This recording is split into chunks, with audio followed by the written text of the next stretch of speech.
পুঠিয়া রাজবাড়ি মহারানী হেমন্ত কুমারী দেবীর বাসভবন। বাংলার প্রত্নতাত্ত্বিক ঐতিহ্যের মধ্যে রাজশাহীর পুঠিয়া রাজবাড়ি অন্যতম।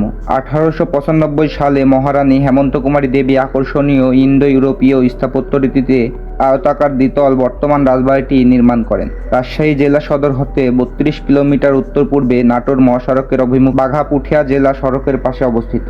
সপ্তদশ শতকে মুঘল আমলে তৎকালীন বাংলার বিভিন্ন রাজ্যের মধ্যে পুঠিয়া জমিদারি ছিল প্রাচীনতম। কথিত যে জৈনক নীলাম্বর মুঘল সম্রাট জাহাঙ্গীরের কাছ থেকে রাজা উপাধি লাভ করার পর সেটি পুঠিয়া রাজবাড়ি রূপে পরিচিতি লাভ করে। 1744 সালে জমিদারি ভাগ হয়। 1950 সাল পর্যন্ত জমিদারি প্রথা ছিল। প্রথা বিলুপ্ত হলে পুঠিয়া রাজবাড়ির জমিদারিও বিলুপ্ত হয়। কিন্তু জমিদারি বিলুপ্ত হলেও সেই আমলে নির্মিত তাদের প্রাসাদ, মন্দির ও অন্যান্য স্থাপনা এখনও ঠিকই টিকে রয়েছে। এই প্রাসাদটি 1895 সালে মহারানী হেমন্ত কুমারী দেবী ও তার শাশুড়ি মহারানী শরৎ সুন্দরী দেবীর সম্মানে নির্মাণ করান। ভবনের সম্মুখভাগের স্তম্ভ অলঙ্করণ। রাজবাড়ির ছাদ সমতল। ছাদে লোহার বিম, কাঠের বর্গা এবং টালি ব্যবহার হয়েছে।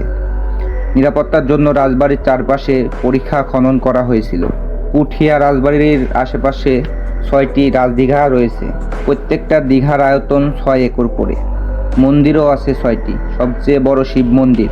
এছাড়া আছে রাধা গোবিন্দ মন্দির, গোপাল মন্দির, গোবিন্দ মন্দির, দোলমঞ্চ ইত্যাদি। প্রতিটি মন্দিরের দেয়ালেই অপূর্ব সব পোড়ামাটির ফলকের কারুকাজ। জোরবাংলা মন্দির, বাংলো মন্দির, পঞ্চরত্ন অর্থাৎ চূড়া বিশিষ্ট মন্দির। বাংলার বিভিন্ন গড়ন নৃত্যে মন্দিরগুলোর প্রতিটি আকর্ষণীয়। এছাড়া রানীর স্নানের ঘাট, অন্দরমহল মিলিয়ে বিশাল রাজবাড়ির প্রাঙ্গণ।